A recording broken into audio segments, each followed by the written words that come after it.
Hey guys, tonight we slip into something a little restrictive.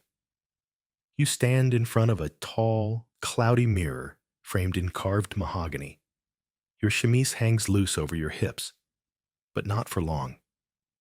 Your maid approaches, arms raised, holding the thing everyone's whispering about. The corset, pale blue silk embroidered with tiny lilies, stiffened with steel boning, its ribbons already coiled like snakes waiting to tighten. She starts lacing from the bottom up, your body jerking slightly with each tug. The feeling is strange, like being hugged by a wooden barrel. You exhale, but the breath doesn't come back. Your ribs feel caged.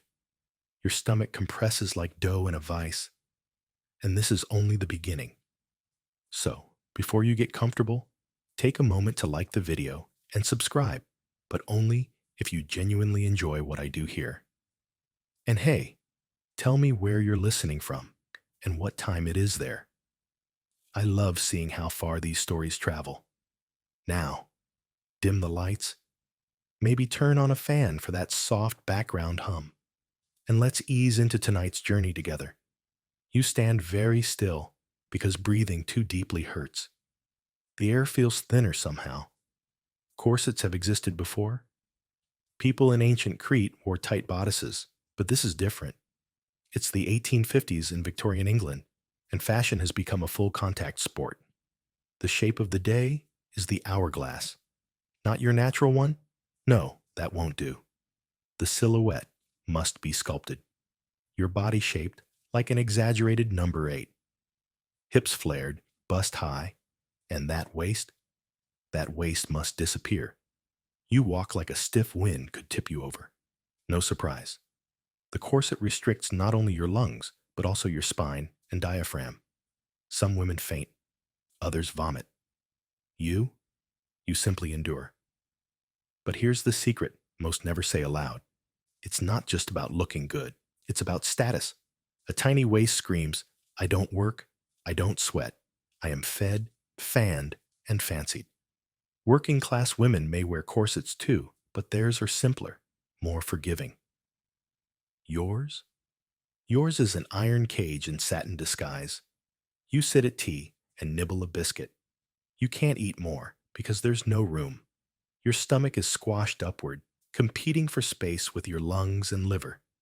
Even hiccups feel dangerous.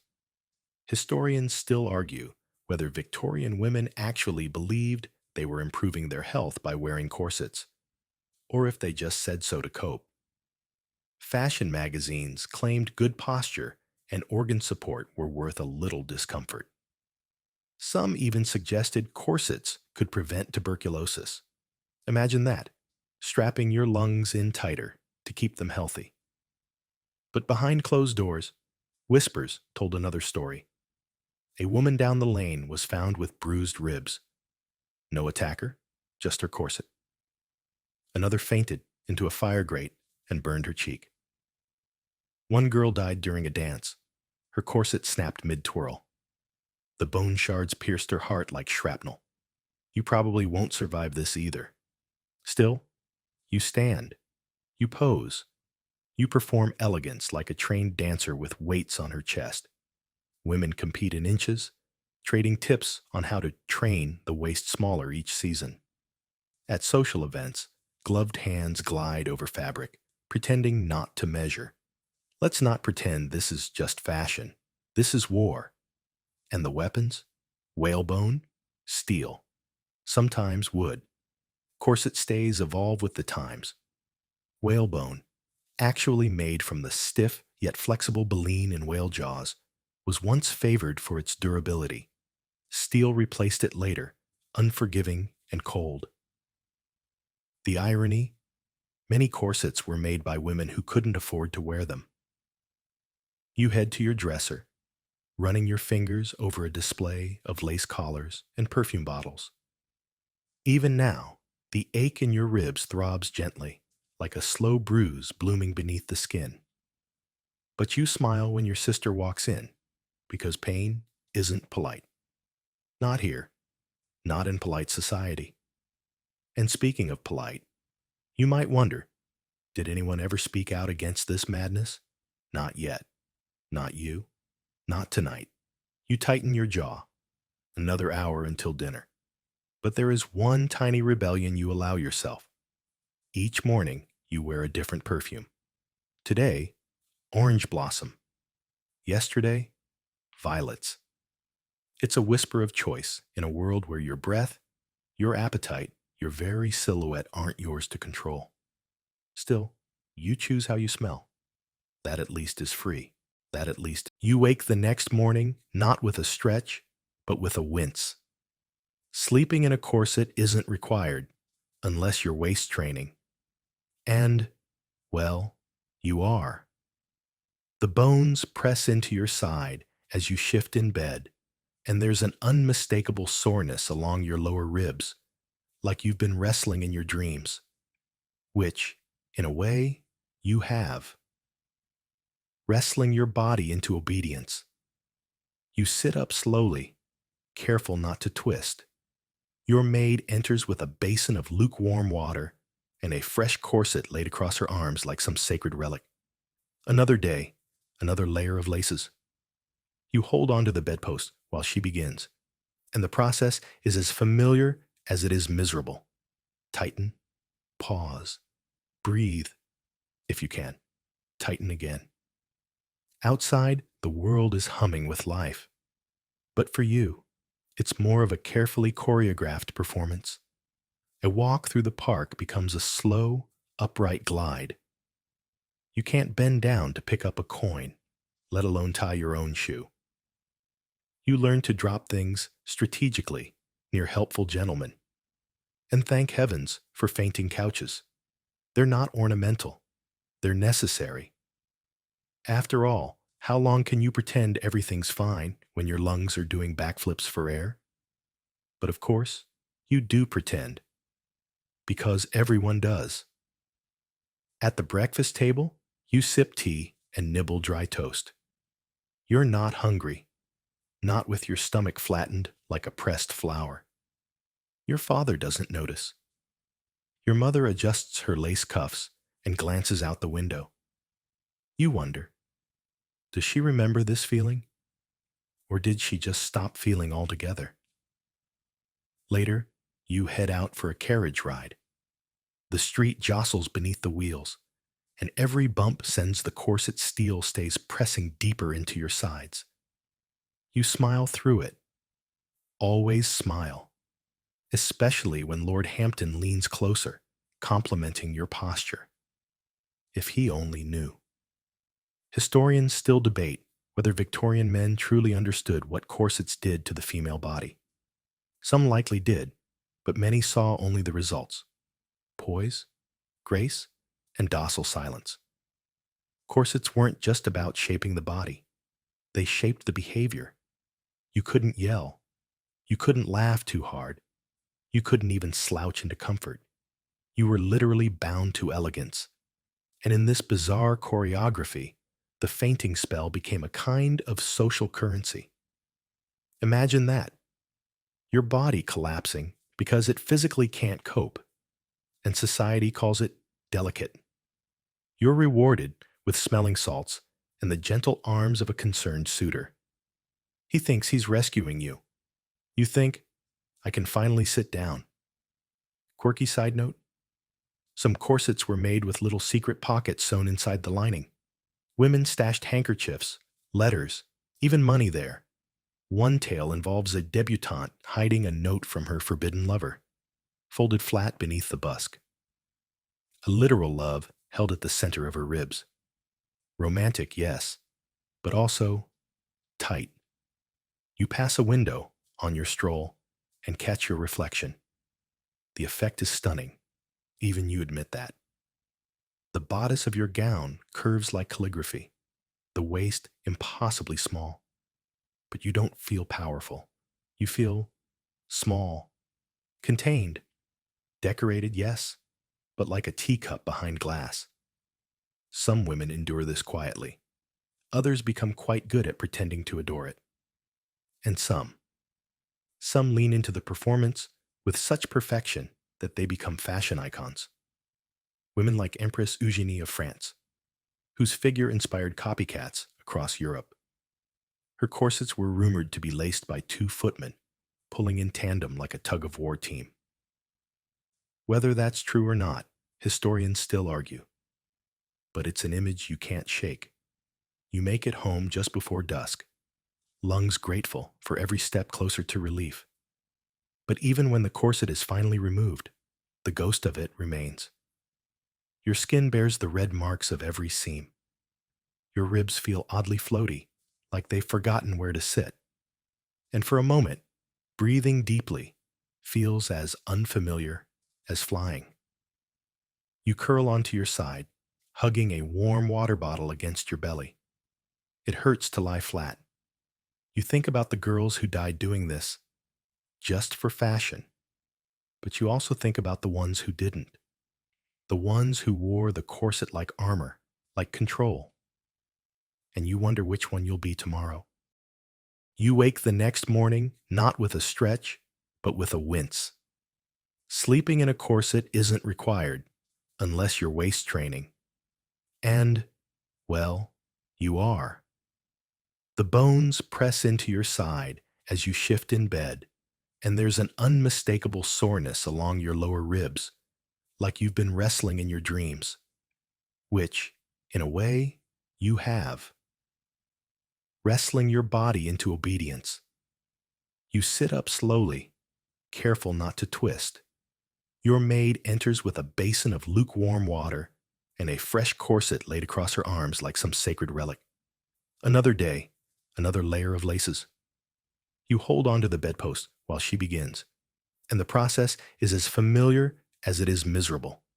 Tighten, pause, breathe, if you can. Tighten again. Outside, the world is humming with life.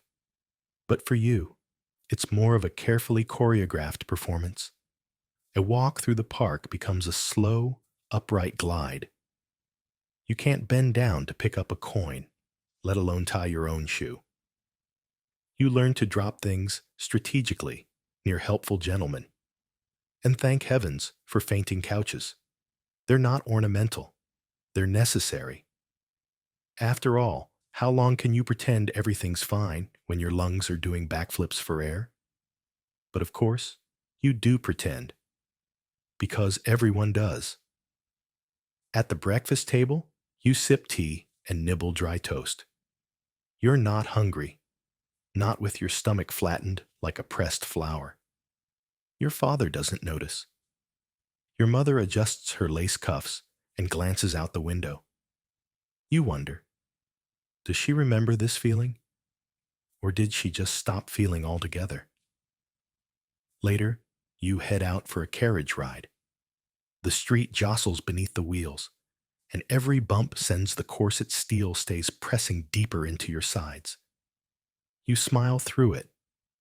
Always smile, especially when Lord Hampton leans closer, complimenting your posture. If he only knew. Historians still debate whether Victorian men truly understood what corsets did to the female body.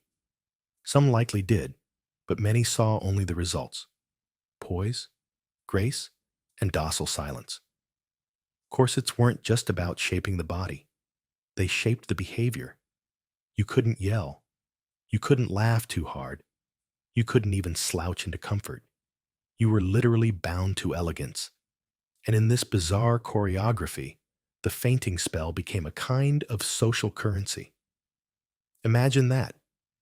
Your body collapsing because it physically can't cope, and society calls it delicate. You're rewarded with smelling salts and the gentle arms of a concerned suitor. He thinks he's rescuing you. You think, I can finally sit down. Quirky side note: some corsets were made with little secret pockets sewn inside the lining. Women stashed handkerchiefs, letters, even money there. One tale involves a debutante hiding a note from her forbidden lover, folded flat beneath the busk.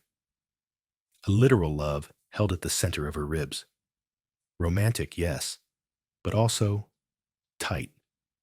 You pass a window on your stroll and catch your reflection. The effect is stunning. Even you admit that. The bodice of your gown curves like calligraphy, the waist impossibly small. But you don't feel powerful. You feel small, contained, decorated, yes, but like a teacup behind glass. Some women endure this quietly. Others become quite good at pretending to adore it. And some lean into the performance with such perfection that they become fashion icons. Women like Empress Eugenie of France, whose figure inspired copycats across Europe. Her corsets were rumored to be laced by two footmen, pulling in tandem like a tug-of-war team. Whether that's true or not, historians still argue. But it's an image you can't shake. You make it home just before dusk, lungs grateful for every step closer to relief. But even when the corset is finally removed, the ghost of it remains. Your skin bears the red marks of every seam. Your ribs feel oddly floaty, like they've forgotten where to sit. And for a moment, breathing deeply feels as unfamiliar as flying. You curl onto your side, hugging a warm water bottle against your belly. It hurts to lie flat. You think about the girls who died doing this just for fashion, but you also think about the ones who didn't. The ones who wore the corset like armor, like control. And you wonder which one you'll be tomorrow. You don't even flinch anymore when the bruises appear. Just little ovals along your ribs, soft purple fingerprints pressed into your flesh by the unyielding corset. You dab rose water on them, out of habit more than hope. They'll fade and return, like the tide.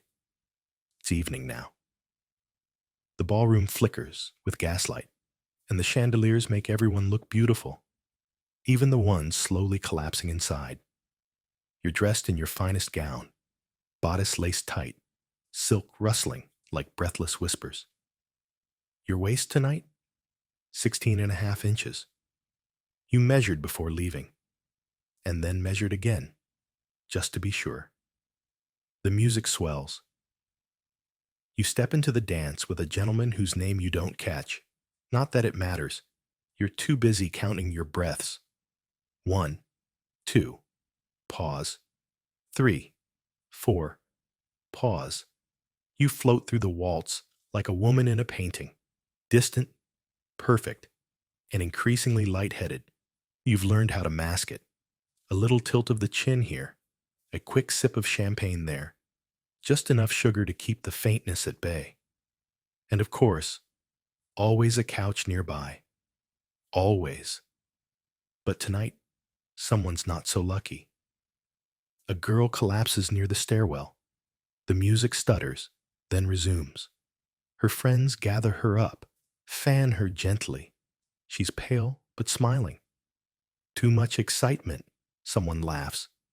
You hear murmurs about skipping dinner, about lacing too early in the day. Someone jokes that at least she didn't split her corset. And you feel it, that flicker of fear. Because splitting a corset isn't a metaphor. There are records, actual medical records, of women whose corset stays snapped under pressure, sending shards of bone or steel inward like darts.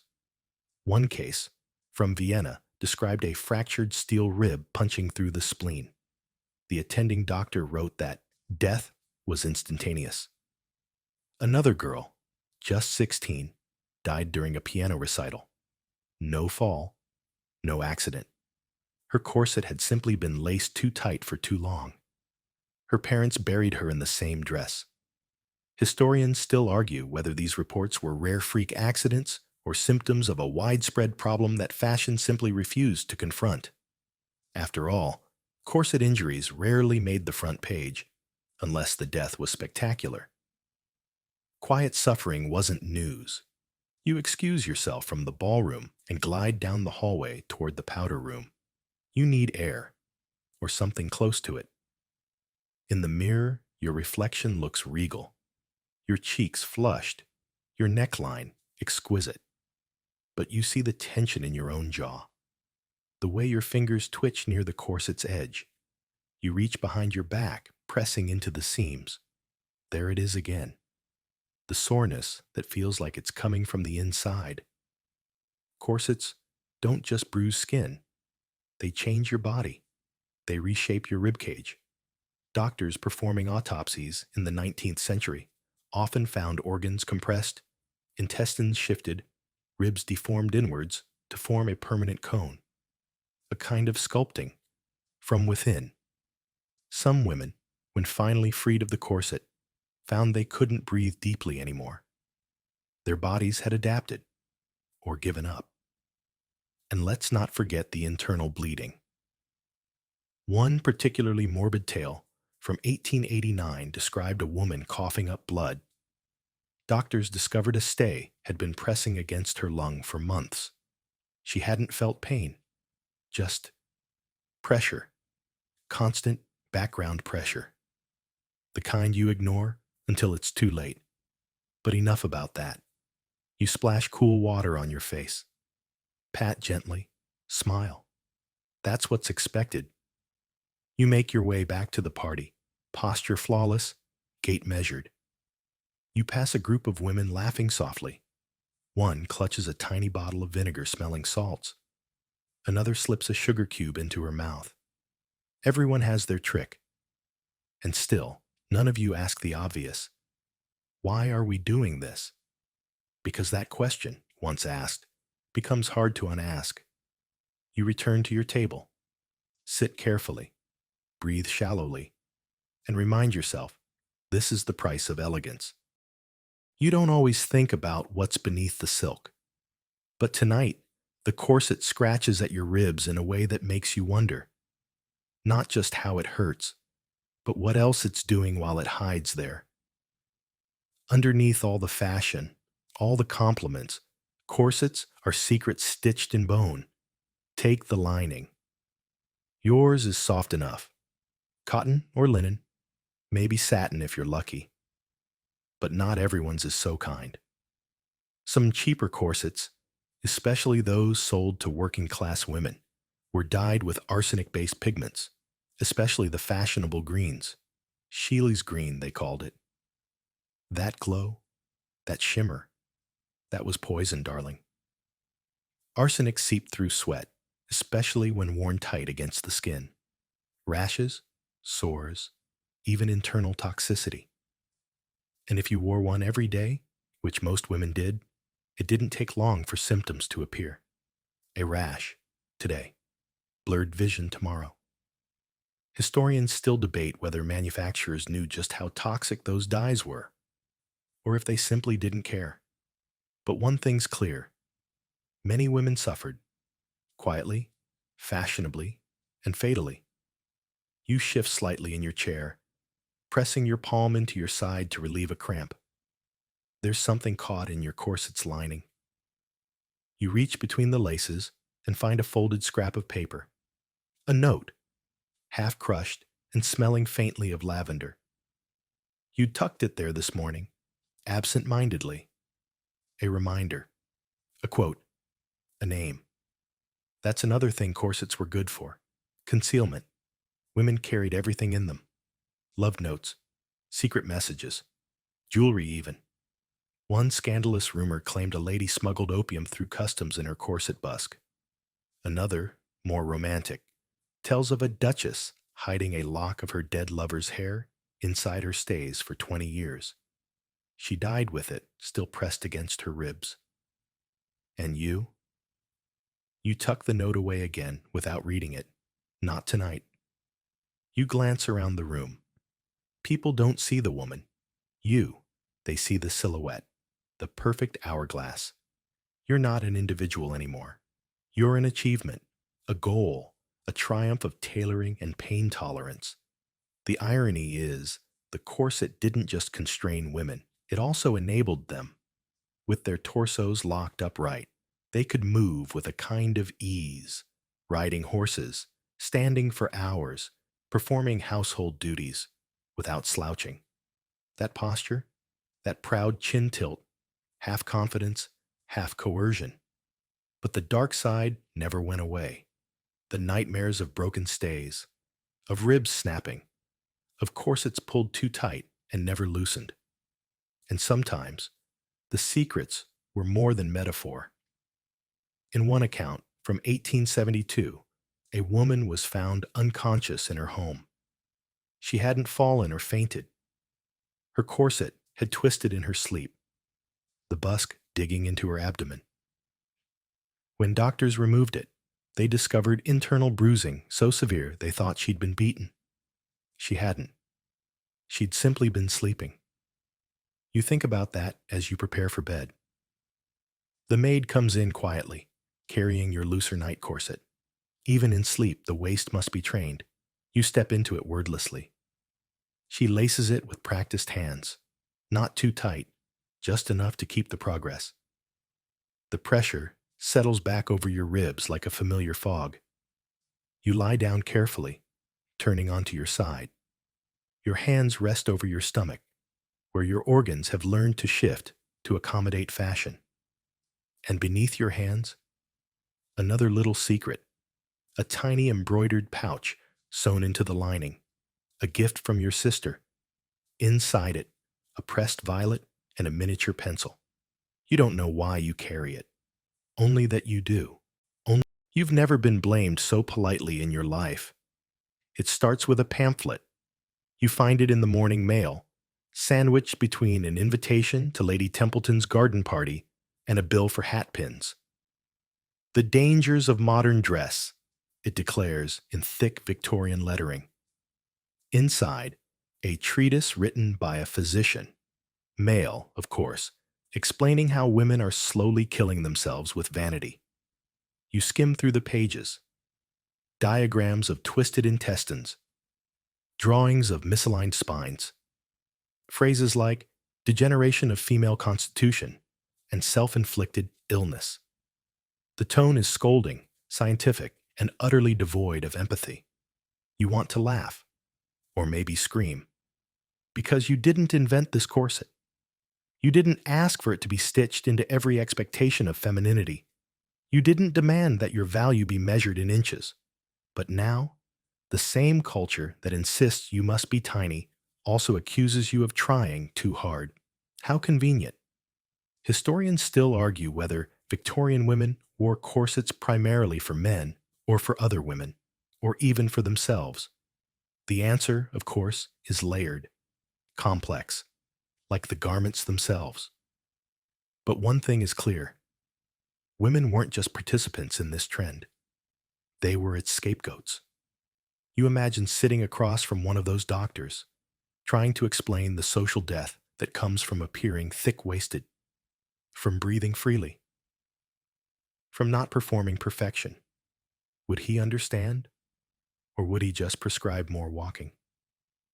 You dress slowly today, letting the corset sit on your lap for a moment. Its boning glints in the morning light. It looks like a ribcage made for someone else. You run your fingers over the eyelets, and for a second, the idea of not putting it on flits through your mind. But only for a second. Because your father expects you at breakfast, and your future fiancé, if rumors are true, will be calling at noon. So you rise. You step into it. You become who they expect. As the laces pull tighter, you remember a headline you once saw in the Times. Corset blamed in woman's death. Husband acquitted. The woman had died of internal bleeding. The husband had laced her corset before a ball. Too tight, they said. But not tight enough to warrant guilt. After all, everyone laced tightly. She should have spoken up. Shouldn't she? Later that afternoon, you sit across from a man in a velvet waistcoat. He compliments your dress, your hair, your composure. He says you have a delicate look, like porcelain. You smile, grateful he doesn't see the bruise blooming beneath your left breast. The steel stay has shifted again. You'll need it replaced. He asks if you enjoy dancing. You nod. You don't tell him that each spin might cost you a rib. But it's not just men who uphold the cage. Your aunt once told you that a woman who doesn't wear a corset has nothing to hold her together. As if without it, your body would simply spill into chaos, as if softness were sin.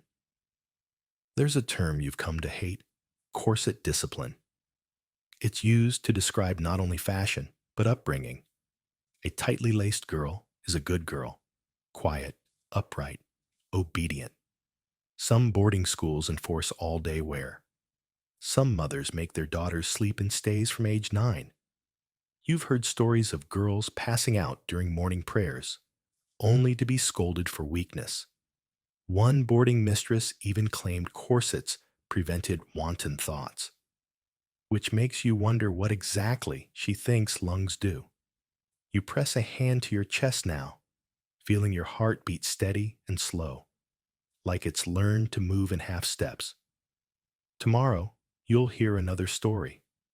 A friend of a friend, a woman in Paris, who had to have 2 ribs removed, actually removed, because they'd cracked and grown inward over time. Whether it's true or not, no one questions it. That's the scariest part. Truth and rumor live in the same corset. The first time you loosen the laces yourself, your hands shake. It's not rebellion, not exactly. Just a moment. A pause. A question whispered through the eyelets. What would it feel like to breathe fully again? You've heard the murmurs, of course, about the reformers, about the women gathering in quiet drawing rooms, sketching out new designs, healthy corsets, rational dress, or even the wild idea of not wearing one at all. You want to laugh at the absurdity, but it doesn't sound so absurd when you're wincing from a stay digging into your side. Your sister tells you about a lecture she attended at the Kensington Society, where a woman stood up and declared corsets to be the polished instruments of slow murder. Some in the crowd gasped, others clapped, a few stood and left. You imagine sitting in that room, heart pounding, spine straight even without boning, and wonder if you'd have the courage to stay. Historians still argue how widespread corset rebellion really was. Some say it was limited to a few privileged intellectuals. Others claim the movement simmered quietly in sewing circles and girls' dormitories. But it was there, growing, stitch by stitch. You start small. One evening, instead of your stiffest day corset, you reach for the looser one, meant for light gardening or afternoon walks. It gives just half an inch more, but that half inch feels like an open window.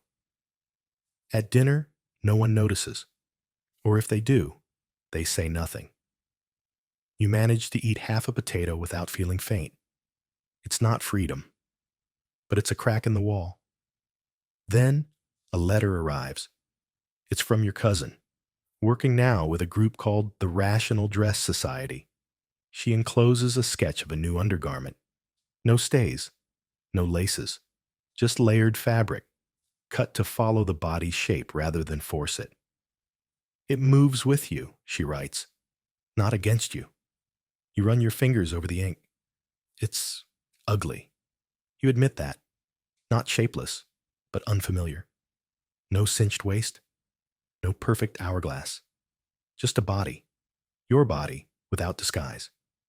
You stash the letter in your corset pocket. Of course you do. But you find yourself reading it again, and again, and the idea plants itself somewhere deeper than ribs. A few days later, at a women's club meeting, you bring it up, cautiously. The response is mixed. One woman scoffs, "Are we to dress like milkmaids now?" Another murmurs, "I wouldn't mind breathing for once." The room is quiet, but not silent. You begin to see it everywhere now. The shift, subtle, slow, like the loosening of a ribbon. Some women leave off the corset entirely under their house dresses. Others choose health corsets, shorter, softer, with room for the ribs to move. One lady wears a reform design to church. Scandalous, but also inspiring.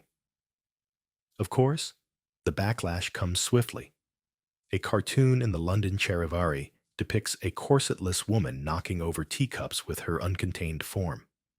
Another newspaper warns that, without corsets, Female civilization will collapse. You laugh at that one. You keep the clipping, but not everything is funny. You still see women faint at dances.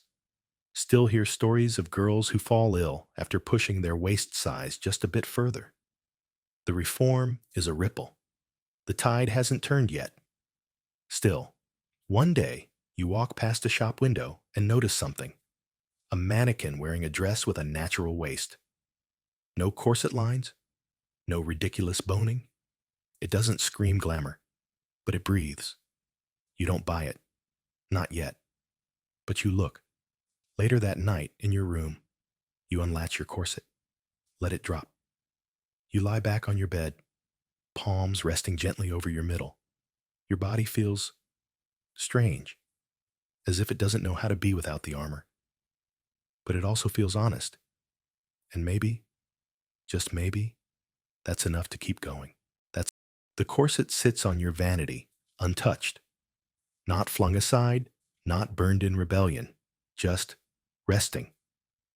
Its laces curled like sleeping snakes. The silk bodice holding the memory of a body that once wore it every day. Your body. But today, you leave it there. Not as defiance exactly, but as distance. You dress slowly. A soft linen underdress, a wrap bodice that ties at the waist. You still feel exposed, oddly unfinished. Your posture slips. You don't care. You take a breath, and then another. Not shallow, not measured. Real. Full.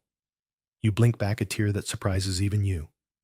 That night at the dinner table, your aunt eyes you skeptically. You look different, she says. Not unkindly, just curiously. You nod. Let her wonder. Let her gossip. She doesn't know your ribs have stopped aching for the first time in months. Still, even as the corset loosens its grip on your daily life, it doesn't vanish. Because the world hasn't changed yet. Corsets are still expected at balls, at weddings, at funerals. You still wear one on formal occasions, albeit laced more gently. But each time, the act feels more like costume and less like custom. You hear whispers of Parisian designers experimenting with looser silhouettes, of suffragists in America lobbying not only for votes, but for breathable fashion. The two ideas, liberty and comfort, suddenly feel inseparable.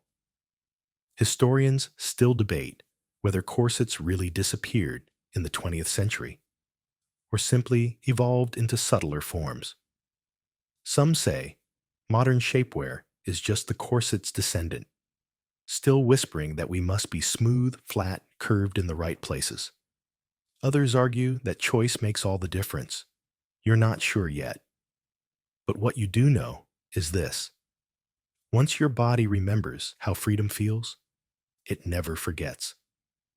The marks fade slowly, the faint shadows of stays on your waist, the red lines etched into your ribs. They're still there, days later, like pale reminders. Not painful, but persistent. You trace them one evening, standing by candlelight in your bedroom. The reflection in the mirror is softer now, less severe, more yours. And when you run your hands along your waist, there's no hard line, no bruise, just skin, just you. Your maid enters and eyes the corset on the vanity. "Shall I pack it away?" she asks. You pause, then nod. It doesn't go into the fire. It goes into a box, folded, respectful. A relic of who you were, a cage you outgrew. Outside, the world hasn't quite caught up. Fashion is still fickle. Expectations still cling. But the women around you are changing. Slowly, visibly, undeniably. And you've already started. You walk to the window, the linen of your gown fluttering with your steps. You lean out slightly. Inhale the night air deep into your lungs. No resistance, no pressure, no gasping.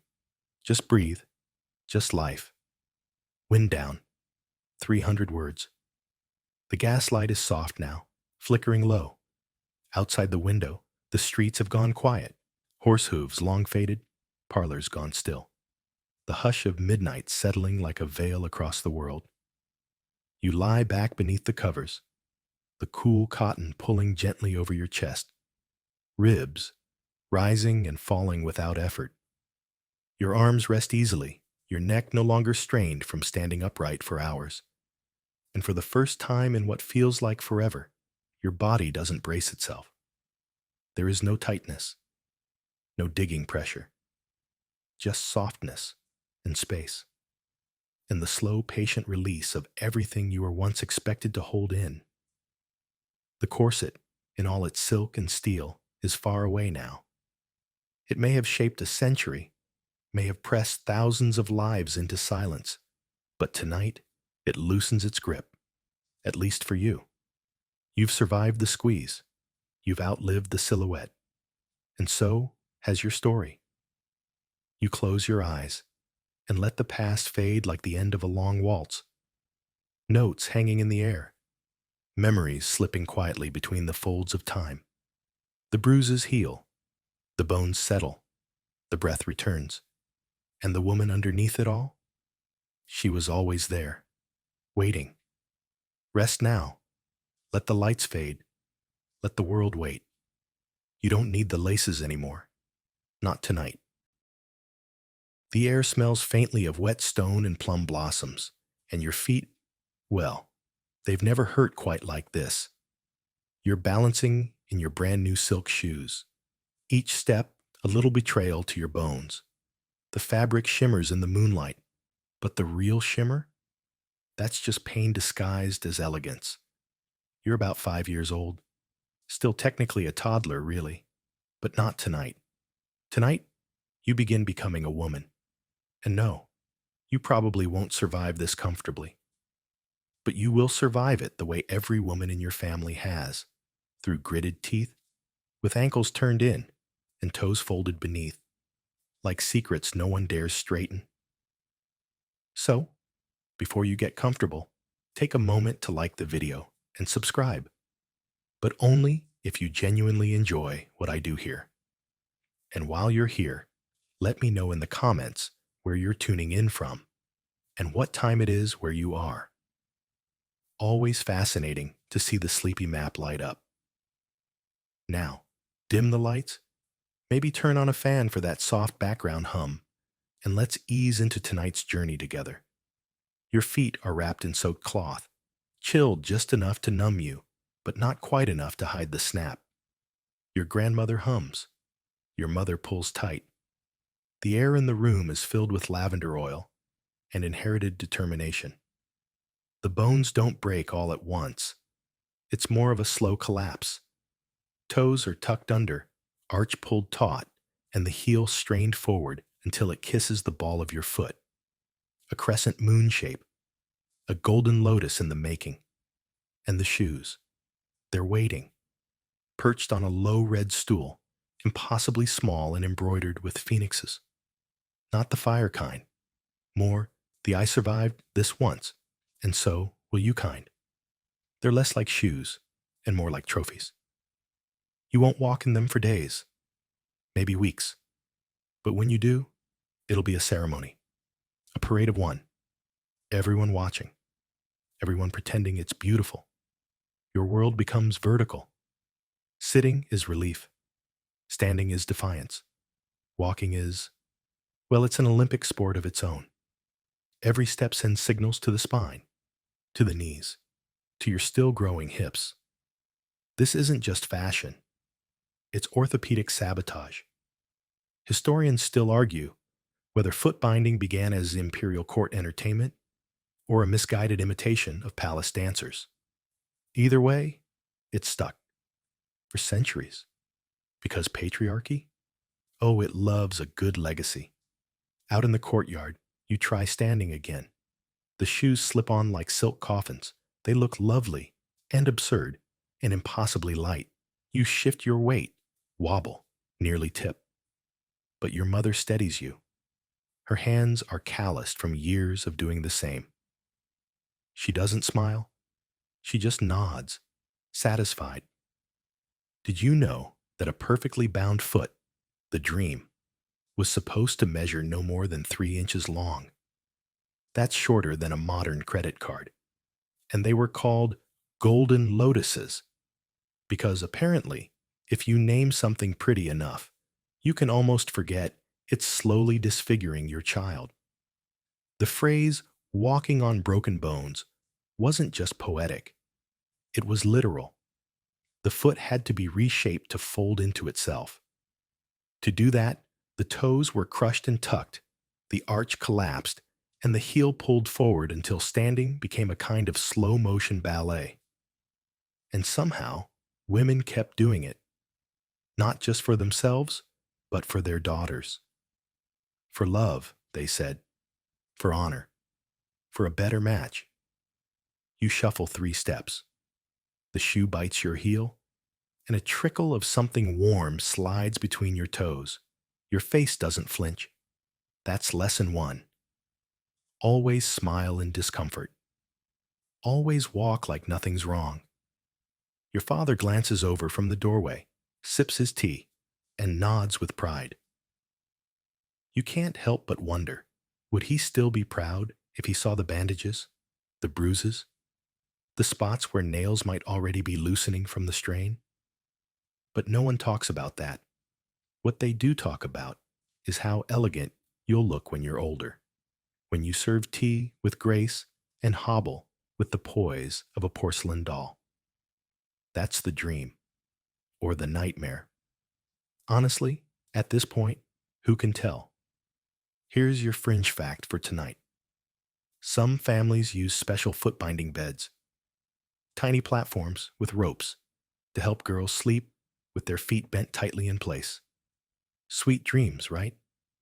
You sit again, relief surging up your calves like a quiet thank you. The shoes come off, and your mother gently unwraps the cloth. The foot is red, raw, still pulsing. But the shape is coming along. She pats your ankle. Good girl, she says, and you almost believe her. Outside, a neighbor girl cries during her first steps. Her mother scolds her. The crying stops. That's how fast this becomes normal. The night deepens. Crickets sing. The silk shoes wait by your bed like loyal little monsters.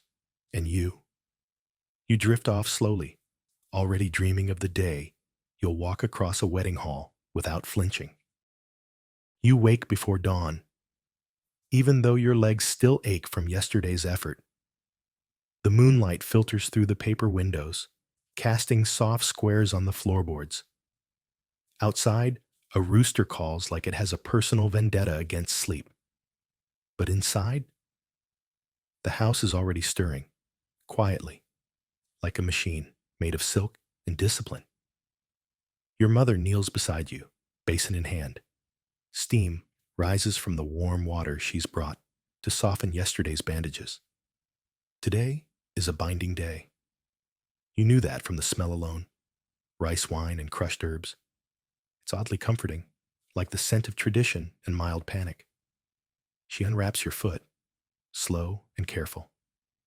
The cloth is tinted pink now, not bright red, so that's progress. Your skin peels slightly at the heel, and one of your toes has started to lose sensation. That's good, she says. It means the nerves are learning not to complain. You chuckle softly at that. Because what else can you do?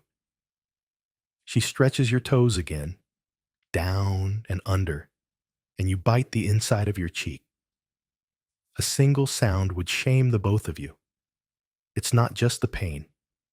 It's the quiet demand that you endure it beautifully.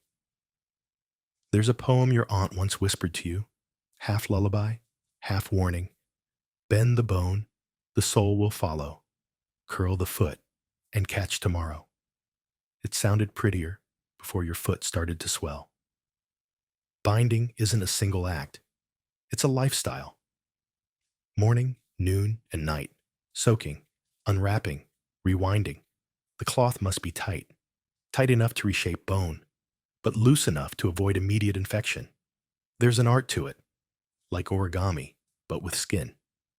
Historians still argue whether this began in the royal courts or among entertainers mimicking dancers who performed on their toes. Others claim a Tang Dynasty concubine with unusually small feet started the trend after wrapping her foot for a dance, and the emperor was so enchanted that suddenly everyone else had to play catch up. Honestly, who needs TikTok when imperial obsession can change anatomy for centuries?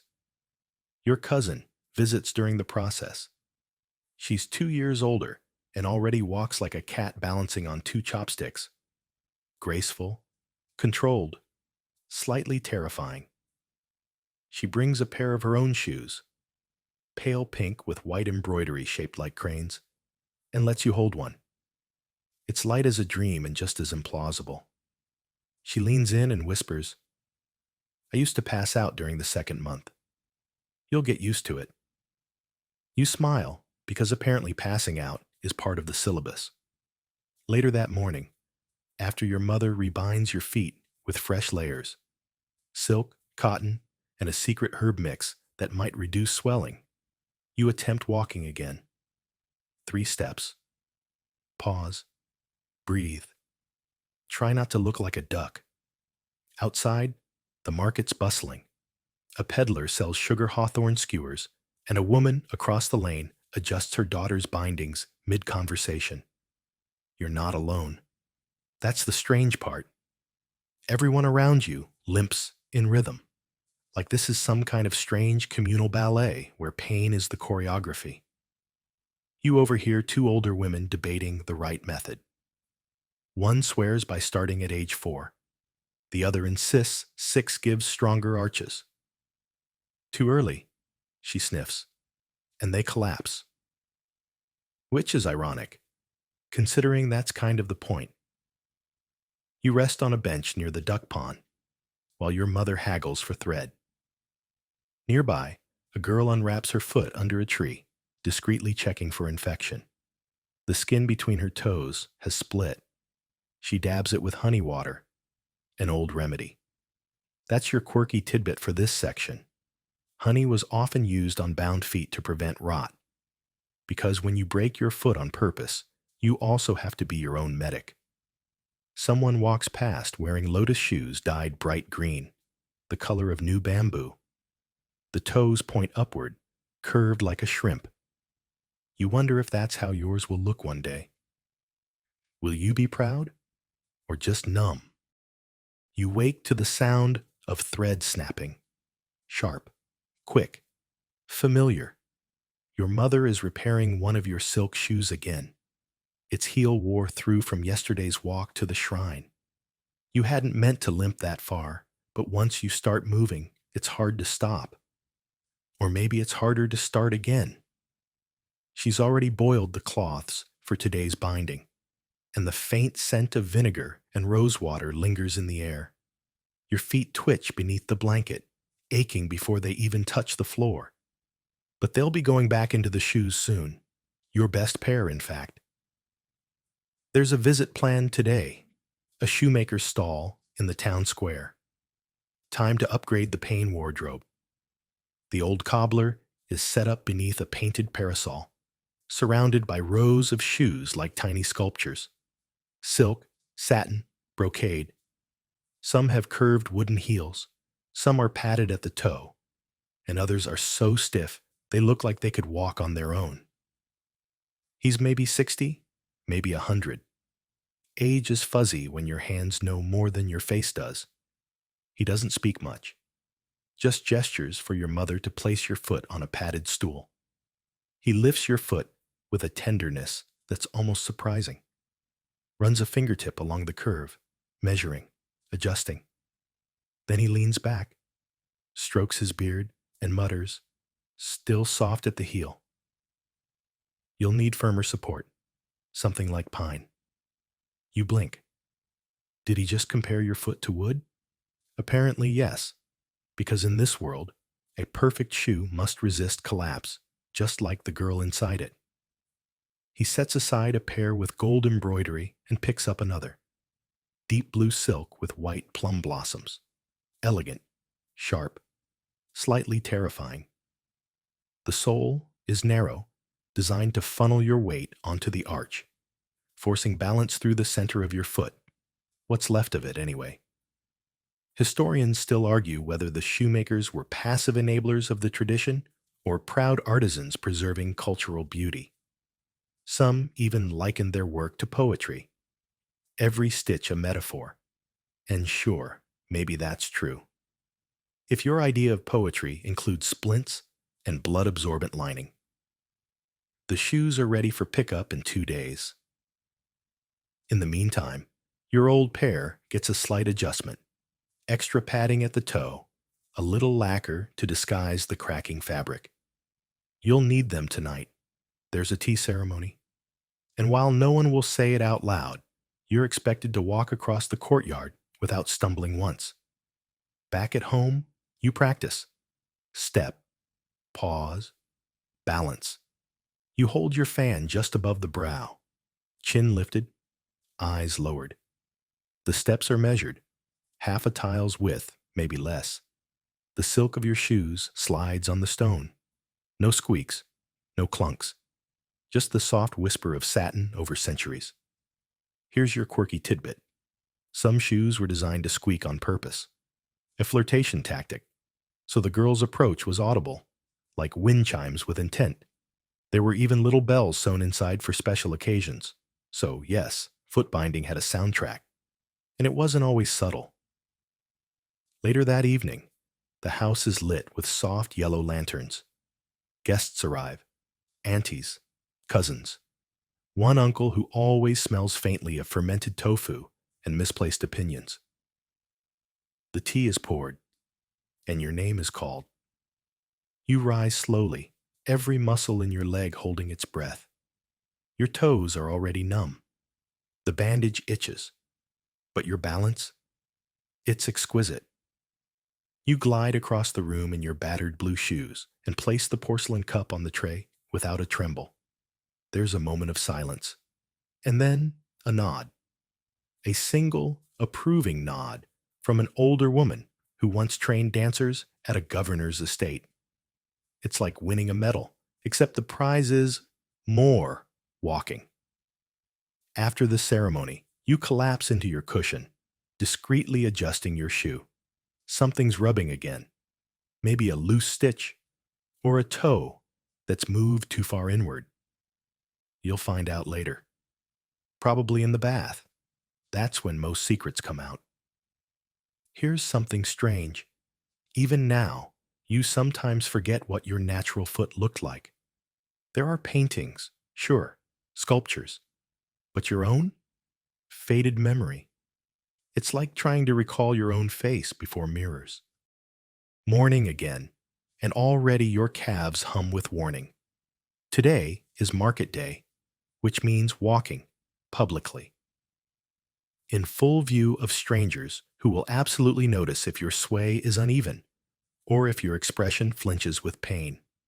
The shoes you choose are crimson silk with black embroidery. Lucky colors. Though luck is a funny word for footwear designed to restrict your bones. You dress slowly, layer by layer. Undergarments, blouse, jacket, sash. Then the wrapping. You've become good at it. Precision matters. If the cloth is too loose, your heel slips and blisters. Too tight, and the blood flow cuts off before breakfast.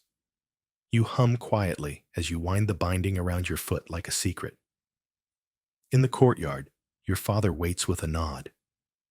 Not proud, exactly, but satisfied. That's enough.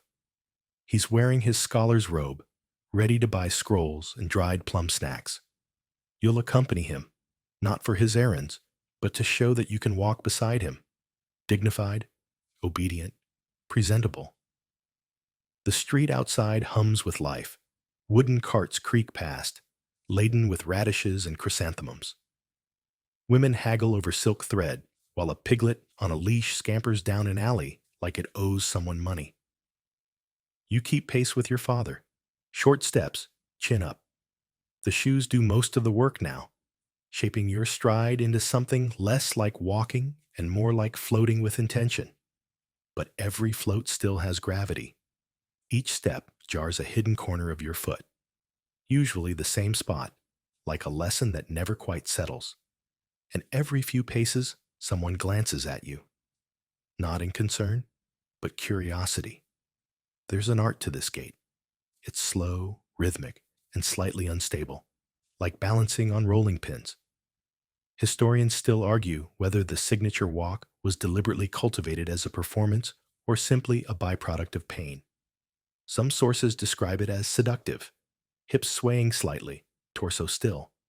Others say it was a subtle display of status.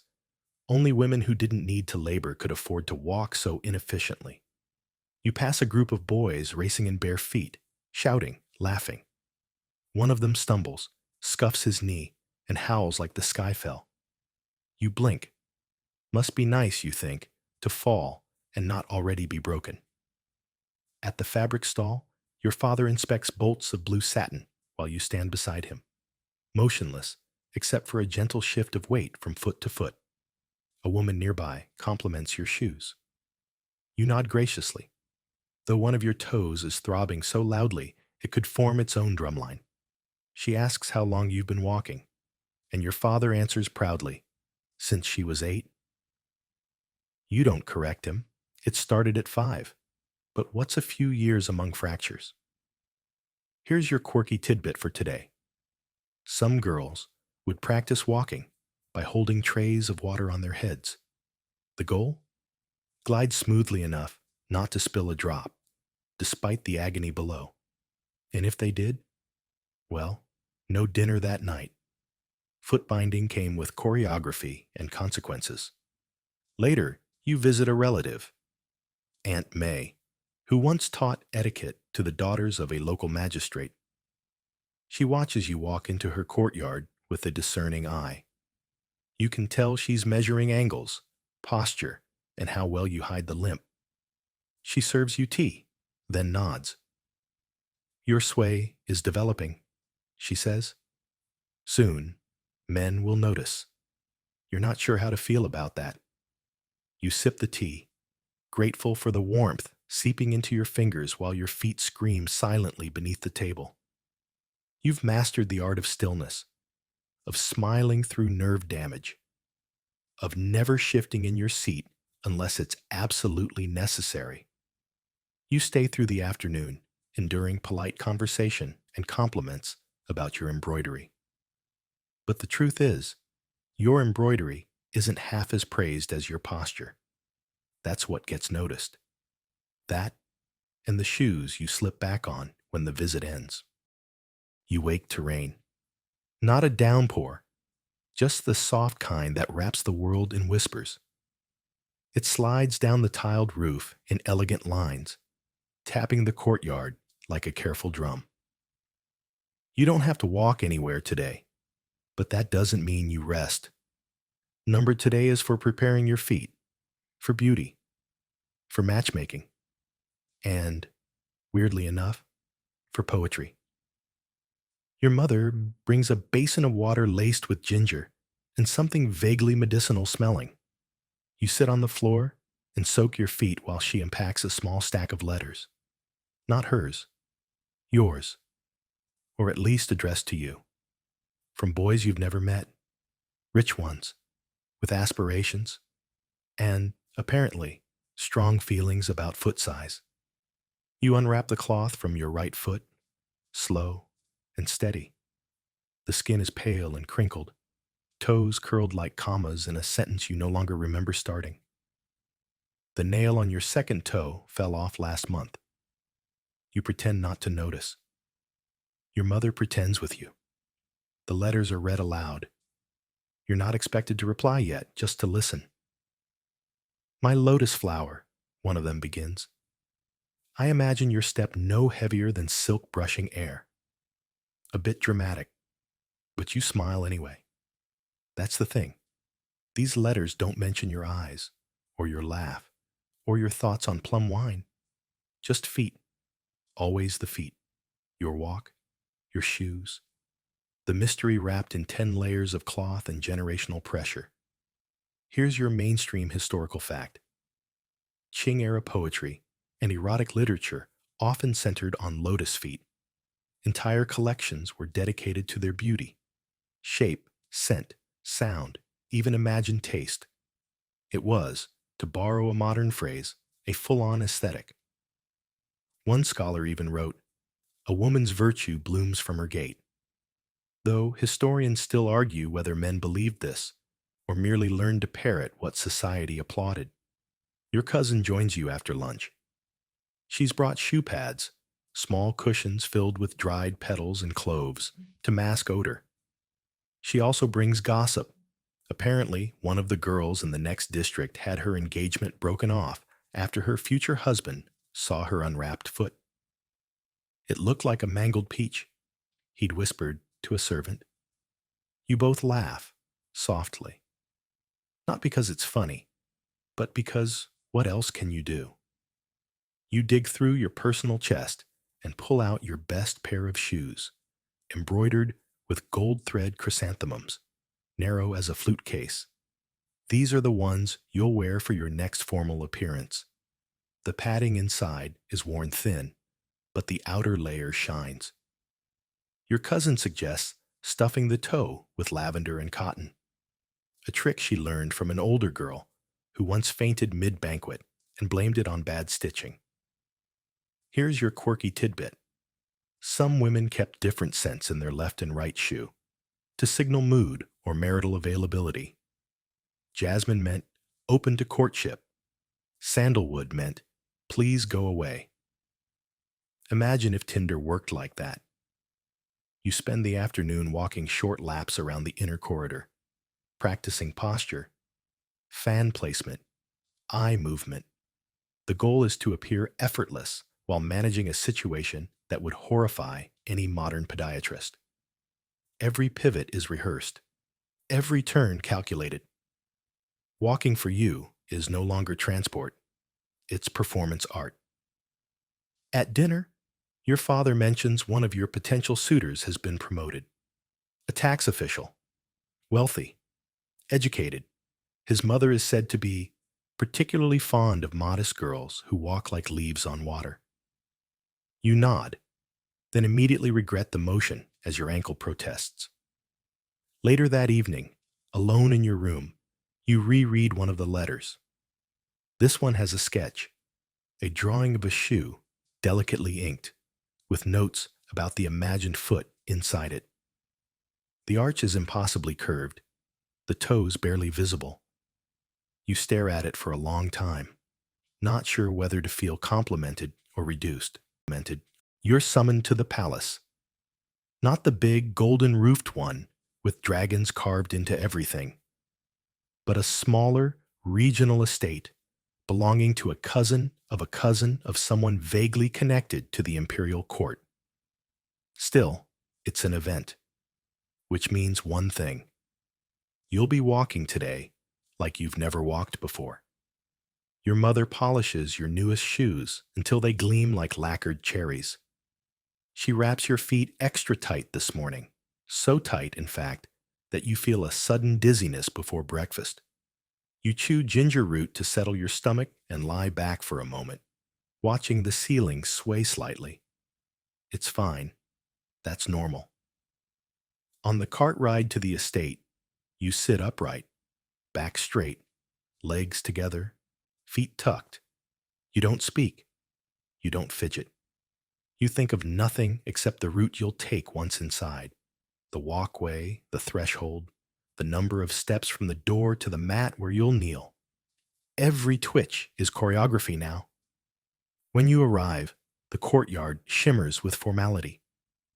Pale jade tiles, bonsai trees trimmed to perfection, and the sound of silk rustling from every direction. You step down slowly, clutching your mother's sleeve for balance. The ground feels slightly tilted, or maybe your body is. Hard to tell these days. Inside, noble ladies glide across the polished floors like ghosts in embroidered slippers. Their makeup is flawless, their smiles practiced, their shoes nearly identical. You've entered a world where pain isn't just tolerated, it's expected. If you grimace, you fail. If you falter, you disappear. You follow a girl down the hall whose steps are impossibly small. Each one is no more than the width of your thumb, but she moves like a swan, balanced and hypnotic. You stare, trying to match her rhythm. 1, 2, pause, glide. The gathering is part tea ceremony, part performance, part inspection. A low platform has been arranged in the center, with silk cushions and ornamental teacups. Behind them, a row of older women, official matchmakers, rumored concubines, and at least one retired empress's seamstress. Watch everything. You take your seat carefully, lowering yourself like you're made of porcelain. You fold your legs beneath you, hiding your shoes just so. One woman notices. She leans into the others and murmurs something. A few nod. You try not to breathe too loudly. Your quirky tidbit for this section. In some court circles, girls were trained to walk with coins balanced on their heads and between their knees, all while holding tea trays. If the coin fell, it meant you were too loose. If you dropped the tray, well, your family probably wouldn't be invited back. The tea is served. You pass the cups with both hands, bow slightly, and answer questions about poetry, painting, and, of course, your shoe size. One of the older ladies asks with a smile, 3 inches or just under? You hesitate. Just under, your mother says smoothly before you can answer. They all smile at that. You feel your cheeks warm, your toes throb. After the formalities, the girls gather in a garden shaded by cherry blossoms. You walk among them, pretending not to feel the new blister blooming on the side of your heel. One girl leans in and whispers, "Don't limp too early. They'll think you're weak." You nod. She's clearly been here before.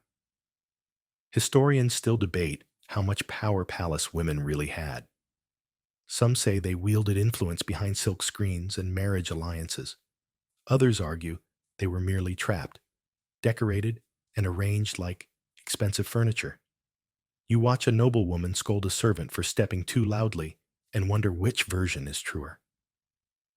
Later, one of the eunuchs helps you to a bench. "Rest here, miss," he says gently. "You've walked enough for a dozen brides." His smile is warm, but you notice his glance at your shoes. Everyone looks at the shoes. The Empress's cousin arrives, tiny, elegant, and dressed in so many layers she seems to float. Her shoes peek out from under her gown. Purple satin with mother-of-pearl inlays. Her steps are slower than yours, more deliberate. But her spine is straight, her expression unreadable. Pain? Maybe. Pride? Certainly. Pride? You're older now.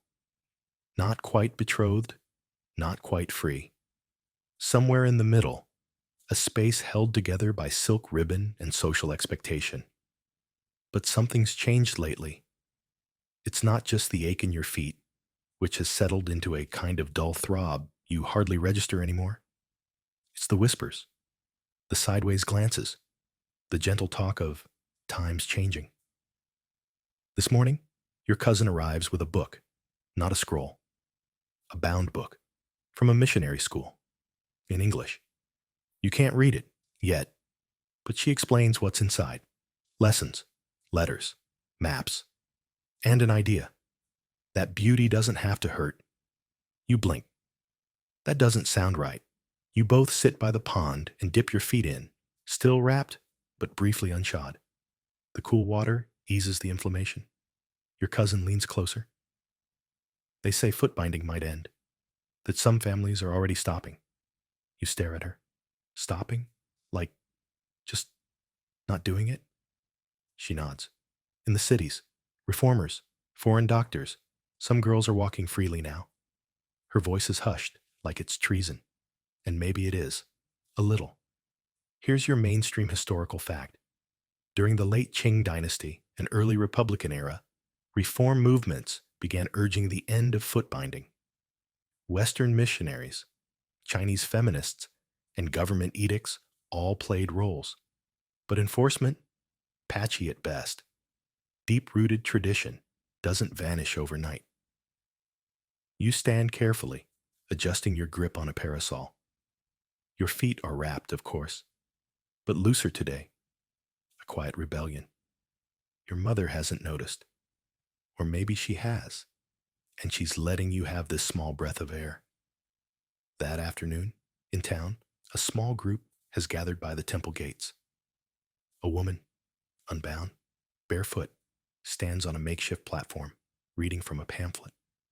She talks of strength, health, a future where daughters can run. Some cheer, others mutter. You just listen, unsure whether to feel hope or betrayal. One older woman spits. Easy for her. She's already married. You look down at your feet, covered, bound, but itching to move, to flex, to exist. Later, you help your mother prepare dinner. She's quieter than usual.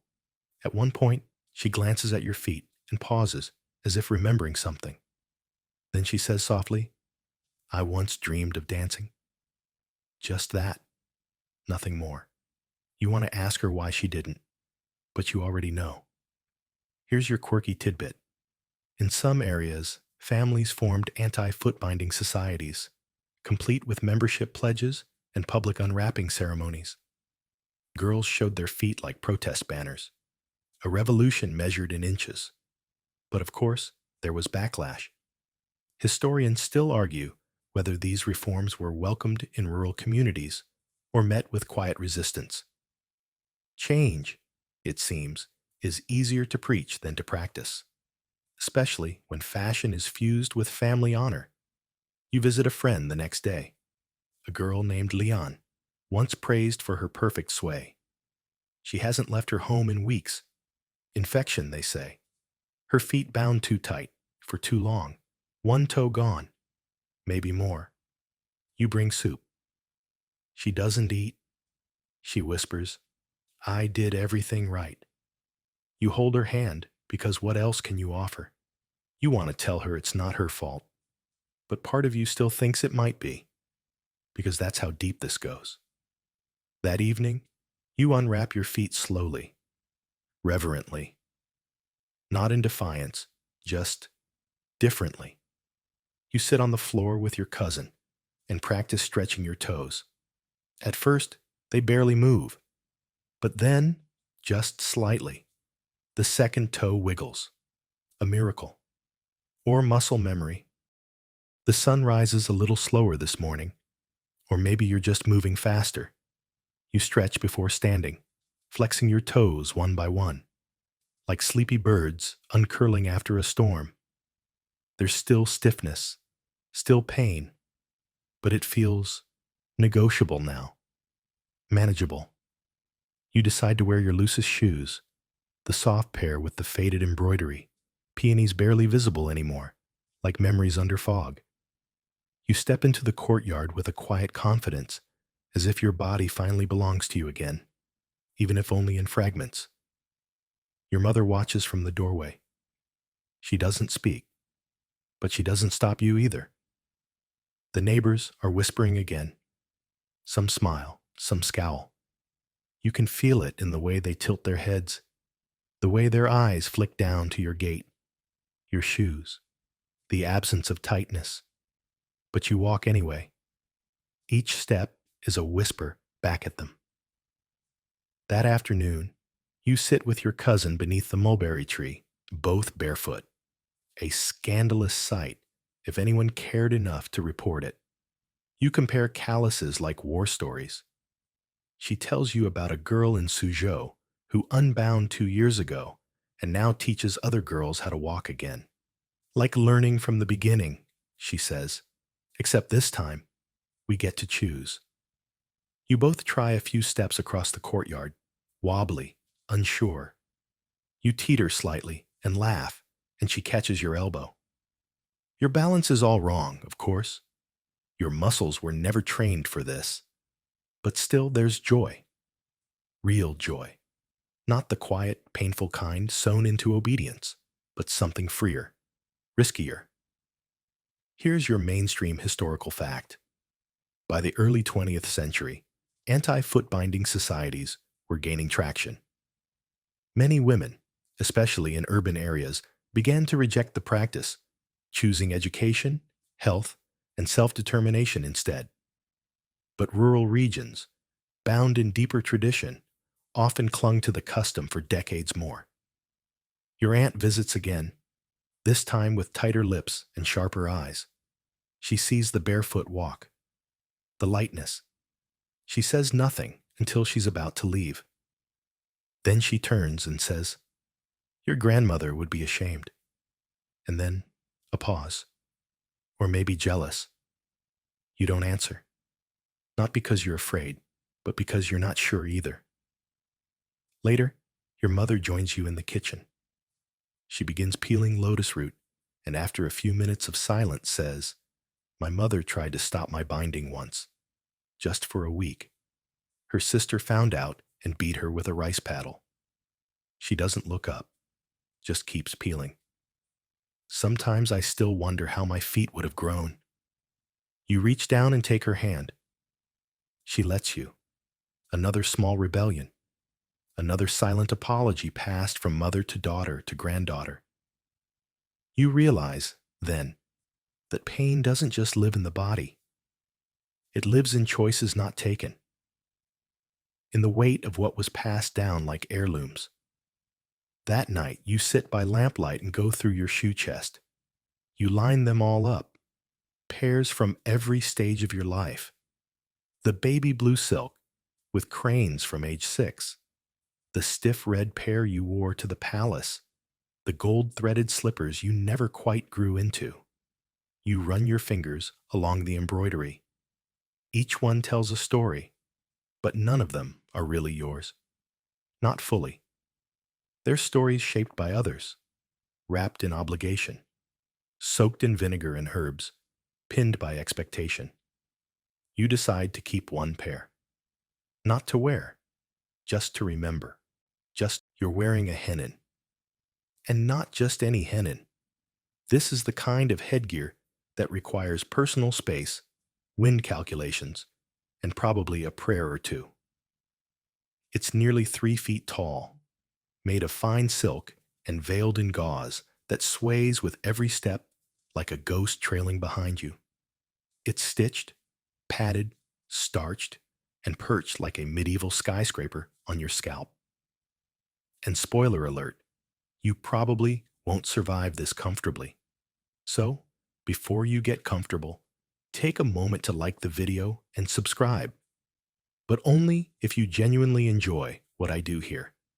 And while you're here, tell me where you're listening from and what time it is over there. Always love seeing our little sleepy community across time zones. Now, dim the lights, maybe turn on a fan for that soft background hum, and let's ease into tonight's journey together. You step into the grand hall. It's cold, the kind of cold that sneaks into your sleeves and makes your breath visible. Stone walls rise around you, lined with tapestries that flutter slightly when the wind snakes in through cracked windows. But none of that matters, because everyone's eyes are on the hats. A dozen women sit in a row like fashionable chess pieces, each crowned with a different version of the hennin. Some are short and rounded, others taper upward like unicorn horns. A few look like they could signal ships from a watchtower. The hennin wasn't just a hat, it was a declaration of wealth, of breeding, of, "I've never lifted a bucket in my life." Mainstream historical consensus places the hennin's peak popularity in 15th century Burgundy and France, though it spread into England and the Low Countries faster than gossip at a royal wedding. And here's the thing. These hats weren't just tall, they were theatrical. You weren't supposed to wear them so much as exist beneath them, like a lady inside her own personal monument to high fashion. You shift slightly, careful not to jostle your veil in the breeze. It's attached at the point of the hennin, streaming down your back like a bridal train. Veils could be sheer, beaded, or even painted with tiny fleur-de-lis. And yes, your neck hurts. But no one ever said elegance was ergonomic. The other ladies nod to you. Tiny movements, all chin and no tilt, because leaning too far in any direction risks disaster. Imagine bowing slightly and having your hennin tip forward, slap someone in the face, or worse, topple into the fire, which, by the way, did happen.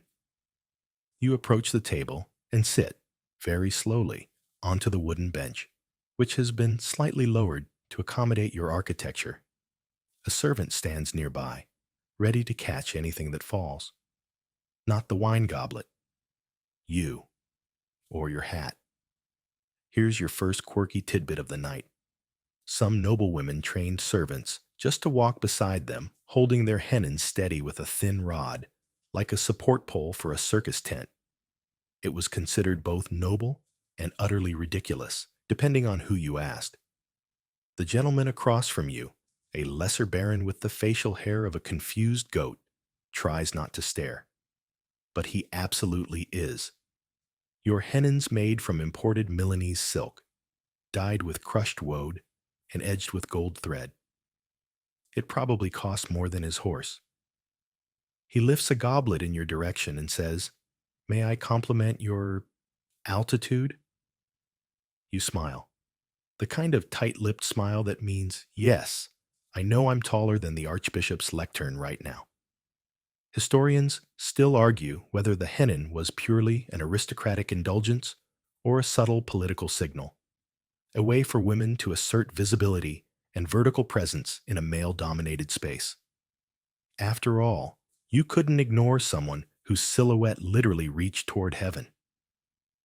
You take a bite of almond cake, careful not to get crumbs in your veil. Across the room, a lady-in-waiting has her hennin adjusted mid-conversation by a discreet maid.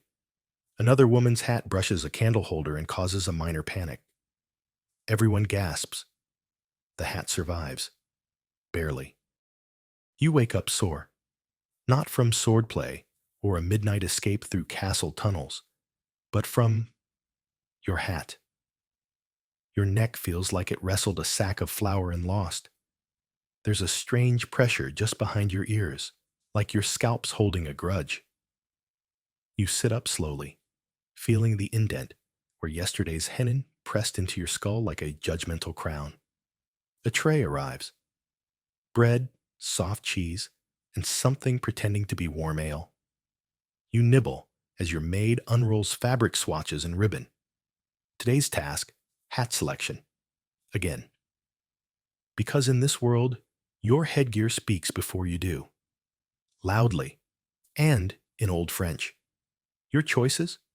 Subtle options like a truncated cone, a double horn, or the kind that looks like a unicorn, mated with a weather vane. You settle on the classic. Tall, single-pointed, slightly forward-leaning. Pale blue silk with a silver veil, stitched with tiny stars. Heavenly, literally. Your maid tugs your hair back into a tight netted bun. Then the padded base. Then the structure. Then the actual hat. It's like building a tent, but upside down and emotionally fragile. Today, there's a public procession. Nobles from nearby manors are gathering in the courtyard, and you'll be walking through it with every eye measuring your elevation like it's a royal decree. Because, in this century, how high your hat goes says everything about where you stand in society. Mainstream historical records show that hennins could reach anywhere from 12 inches to nearly 3 feet. The taller the hat, the higher your rank, or at least your ambitions. It wasn't just fashion. It was social engineering in velvet. You step into the sunlight, and immediately your shadow looks like a chess piece. 2 passing boys point. One of them says, "She must be a duchess." You smile faintly. You're not. But let them wonder. You join the slow-moving train of aristocratic women heading toward the cathedral for Mass. It's a sea of color and geometry. Crimson cones, silver spirals, black veiled horns.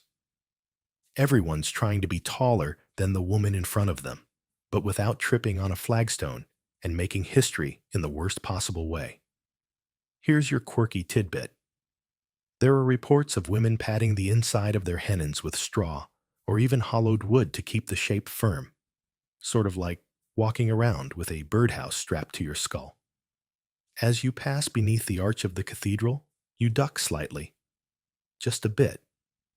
The stone doorway isn't quite hennon-friendly.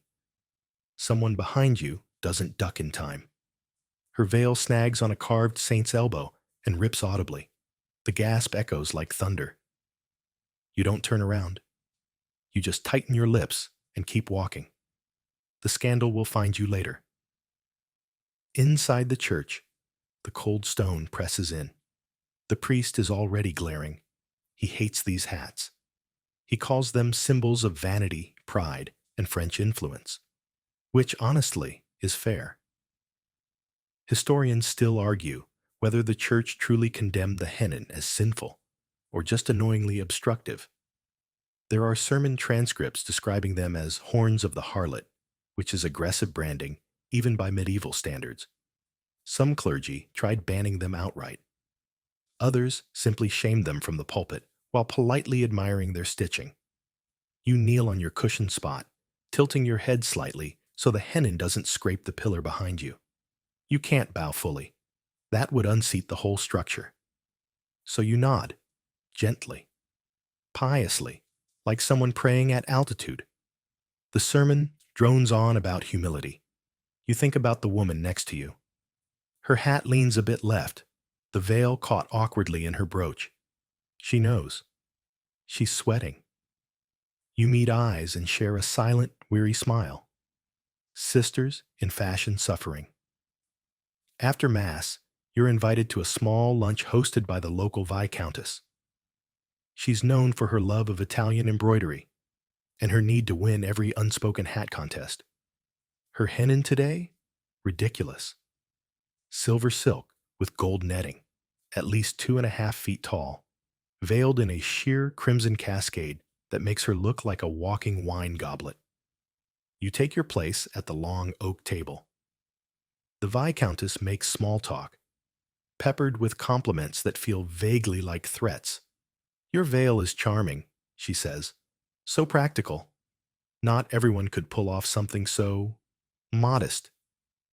You thank her with the same syrupy grace while making a mental note to never, ever wear modest silk again. You wake to the scent of lavender and starch. Your maid is already at the foot of your bed, laying out the framework for today's ensemble. She's humming under her breath, a melody you vaguely recognize from the Mayfair dances, something cheerful, ironic, and entirely unsuited for what's about to happen to your head. Today's hennon will be different. Not just tall, structurally advanced. A double cone design, each side angled like cathedral spires, with a stiffened veil sweeping between them. It's a look, a statement, a hat with opinions. The construction process is intense. First, a tightly wound linen cap that crushes your braids into a spiral base. Then, an internal cage made of cane, flexible but unforgiving. Your maid checks its balance by placing a tiny apple on top and watching to see if it rolls. It doesn't. Perfect. Next, the fabric. Stiff silk, dyed forest green, and embroidered with silver vines. She laces it over the frame like she's upholstering a chair. The result? A pair of symmetrical towers that rise from your head like some sort of noble insect. By the time she's finished pinning everything in place, your neck has already started negotiating with your spine. You stand, slowly, gracefully, like a chandelier that just learned to walk. Today you're scheduled to host guests in the inner hall, which has one particular architectural flaw: low door frames. You walk carefully, ducking ever so slightly through each entryway, your hat nearly brushing the carved lintels. The maid walks behind you, one hand raised like a hat spotter in case of emergencies. Your first guest arrives. Lady Emmeline, tall, sharp, fond of saying things that feel like compliments but hurt like paper cuts. Her hennin is more conservative, rounded, with a modest veil. She sees yours, raises her eyebrows just enough to register it as a challenge, and smiles like she's swallowed a lemon. Dear, she says, how daring. You thank her, and pretend not to hear your left tower creak slightly when you tilt your head. Here's your mainstream historical fact. Hennins weren't made from flimsy cloth alone. Many included internal stiffeners, canes, wires, even strips of thin wood, designed to hold their shape against gravity, wind, and poorly timed curtsies, which leads you to today's real issue, fire. The hearth crackles invitingly on the far end of the room. Candles flicker on every side table, and your hat, you suddenly remember, has a veil that behaves like a curious toddler, drifting too close to open flames at every opportunity. Your maid keeps a hand tucked behind your chair just in case. It's happened before. A baroness's veil caught fire during a winter banquet. The flames moved fast, up the veil, into the hat, and onto the poor woman's hair. She survived. Barely. Her hennin did not. Historians still argue whether those incidents were isolated accidents or common enough to merit worry. Some records describe castle staff assigned specifically to veil duty, standing near fires with damp towels at the ready. Because when your fashion choices double as fire hazards, you plan ahead. You lean away from the hearth, just slightly, just enough to avoid becoming a seasonal warning tale. Lady Emmeline is recounting her trip to Flanders, where the women are apparently experimenting with metallic thread and double-layered veils that don't collapse in the rain. You pretend to be impressed. You're still focused on keeping your hat from tipping forward into the soup course. Here's your quirky tidbit.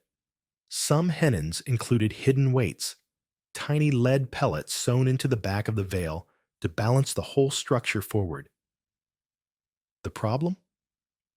Lead isn't great for long-term health, but it does keep your hat from flipping over when you sneeze. The other ladies arrive in sequence, each one wearing a taller, shinier, more structurally suspect version of the last. It's less a tea party, more a slow-moving architectural arms race. You're afraid someone's hat is going to topple during the pie course and trigger a domino effect. And yes, this exact scenario has happened before.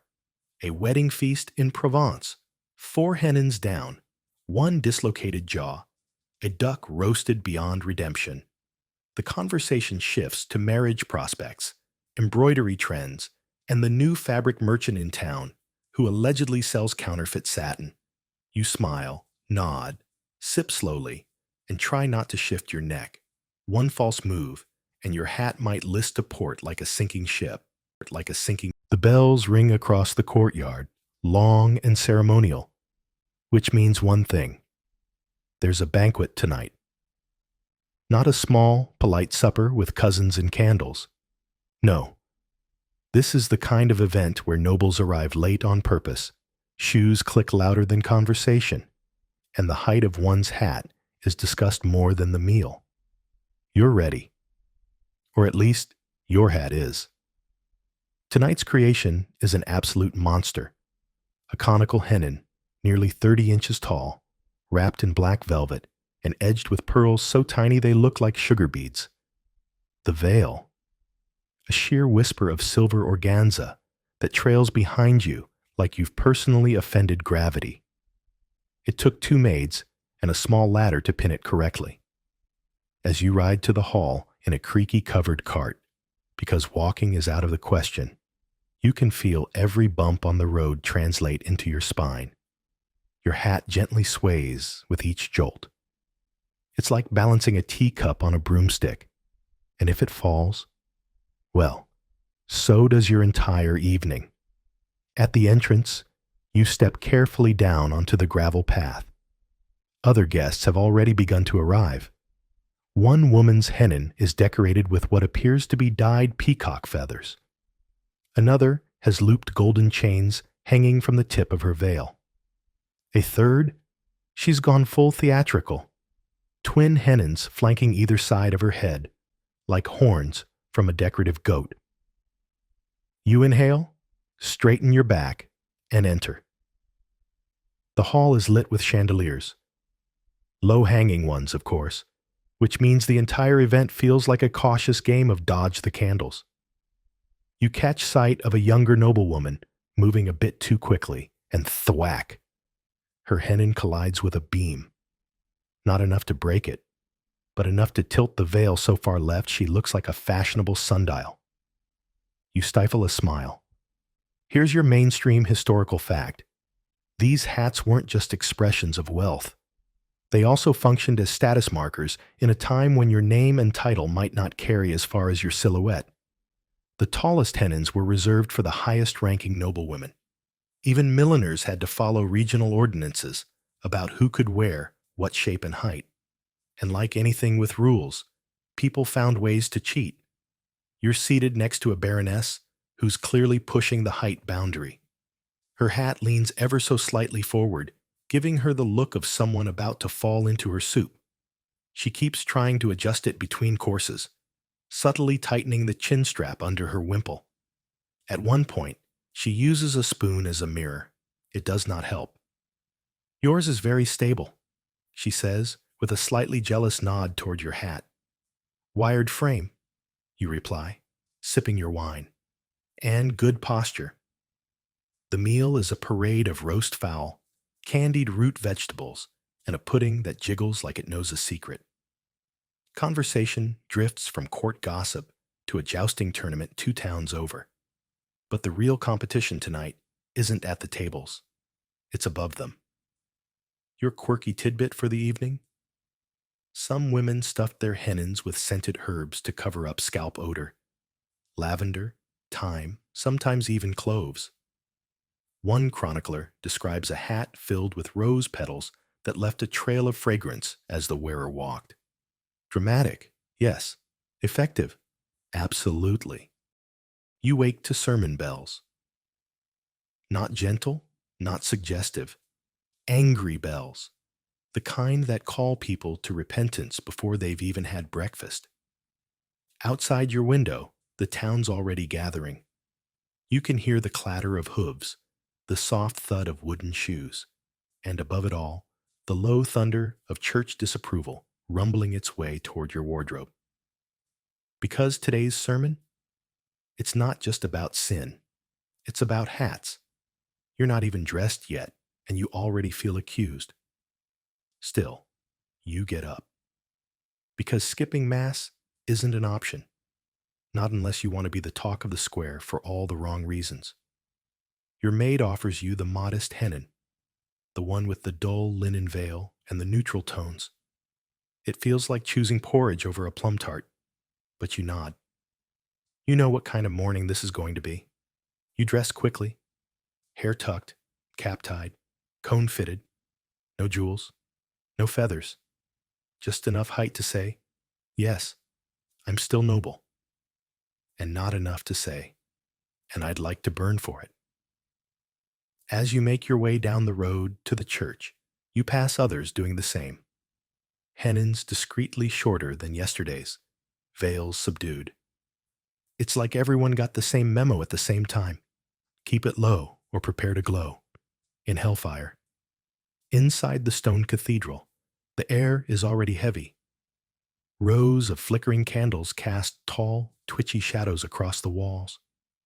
The priest stands high in his pulpit, robes stiff, eyes sharper than his jawline, and he is ready. Vanity, he booms, has reached new heights. The pun is unintentional, you assume, but it lands. Hard. He paces slowly, voice echoing. There are women, noble women, in this very parish, he continues, who build towers upon their heads in defiance of modesty and humility. They rise higher than the altar, higher than the saints. You shift in your pew, sinking just a little lower. Everyone pretends not to glance upward at the crowns in the room. One woman's veil twitches, a nervous tick, a guilty conscience, or just a rat under the pew. This is a medieval church, after all. Here's your mainstream historical fact. The clergy really did rage against fashion. Throughout Europe, tall headdresses like hennons were criticized as symbols of excessive pride and vanity. Some priests even declared them literal funnels to hell, guiding women's souls into damnation one veil at a time. And yet, the hats got taller. Historians still argue whether this backlash was about genuine morality or just social control. After all, a woman commanding attention, physically, publicly, unapologetically, wasn't exactly in line with the church's vision of quiet, folded hand femininity. You try to keep your posture neutral as the sermon thunders on. There's a parable about a duchess who wore a hat so tall she couldn't fit through the pearly gates. Allegorical, sure, but one man near the back laughs a little too hard. By the end, your ears are ringing, not just from guilt, but from the sheer volume of condemnation. The priest slams his hand down for emphasis. One of the choir boys drops a hymnal in fright. A candle sputters. Everyone rises. Outside, the sun is too bright. It catches your veil just right and makes you feel briefly like a saint yourself. Not the martyr kind, the fabulous kind. But then you remember, this hat is under moral surveillance now. You walk back slowly. Townsfolk stare. A few nod in recognition. Others cross themselves as you pass. You're not sure if they're blessing you or protecting themselves. Here's your quirky tidbit for today. In some regions, clergy issued literal measurements for headgear. Women were forbidden to wear hennons above a certain height under threat of excommunication, or worse, community shame. Tailors were even fined for creating immodestly tall hats. Later that afternoon, your cousin visits. She's furious. "Did you hear him?" she hisses, pacing your room like a panther in pearls. As if our hats are the problem. Not war, not taxes, not rats the size of bread loaves, number hats. You wake with a strange itch at the crown of your scalp. Not the usual soreness from braids or the weight of yesterday's hat, but something sharper, deeper. You touch the spot gently. It's warm, swollen. Probably nothing, you think, because in this world, women's pain is expected, especially the kind sewn under silk and disguised with a compliment. Your maid enters with a basin and a stack of neatly pressed linen. You wince as she brushes your hair aside. "It's red here," she says quietly, like a little burn. You shrug. The starch, maybe, or the pins, or the dye, or the glue used to stiffen the inner veil. Honestly, you've lost track of all the tiny threats hiding inside your wardrobe. Still, you choose a hennin for the day. Because what's the alternative? Flat hair and a moral lecture? No thanks. You pick the white one, trimmed with lace, and held upright by a rigid band lined in something that smells faintly of vinegar. You've worn this one before. It's lighter than most, and that's what you need today. Something simple. Something that won't feel like a battlefield. As your maid begins the wrapping, you think of your cousin again. The one with the biscuit tantrum. She hasn't worn a hennin in 3 days. Says she's making a point. You love her, but honestly, being hatless in public feels like walking into church without shoes. Bold, maybe, but cold. Still, your scalp stings as she fastens the inner frame, and you flinch, just slightly. Your maid notices. "I could loosen it," she offers. You shake your head. "If it shifts while I'm out, it'll look worse." And that's the problem, isn't it? You step outside into the daylight, eyes squinting against the wind. You can feel the pressure of the hennin pressing down from the crown of your skull, like an invisible hand, reminding you to stand straighter than you're used to. You pass the apothecary's window. Inside, jars of crushed minerals and dried herbs glint in the sun. One jar is labeled madder root, a common red dye. Beautiful, yes, but harsh, and not just on fabric. That's the dye used in the veil lining of your heavier hats. You keep walking. Here's your mainstream historical fact. Many of the fabrics used in medieval headdresses were stiffened with chemicals, some of which we now know to be toxic. Alum, lye, vinegar-soaked glue, even lead-based stiffeners for higher-end designs. Add to that poor ventilation and close scalp contact, and you've got a fashion statement that whispers, "This might hurt later." You reach the market and smile politely at a few familiar faces. An older woman selling herbs raises her brow at your hennin. "Must be heavy," she says. You reply, "Only when the wind catches it." She nods, knowingly. And when it doesn't? You pause at a fabric stall. The merchant offers you a sample of dyed velvet. You lift it, rich purple with a stiff weave, and your fingers tingle where the dye seeps through the cloth. That can't be good, you think. You buy it anyway. Here's your quirky tidbit. Some noblewomen used powdered arsenic to bleach their veils whiter. Not on purpose, necessarily. It was just the best whitening agent they had. Over time, the veils would begin to break down, and so would the skin beneath.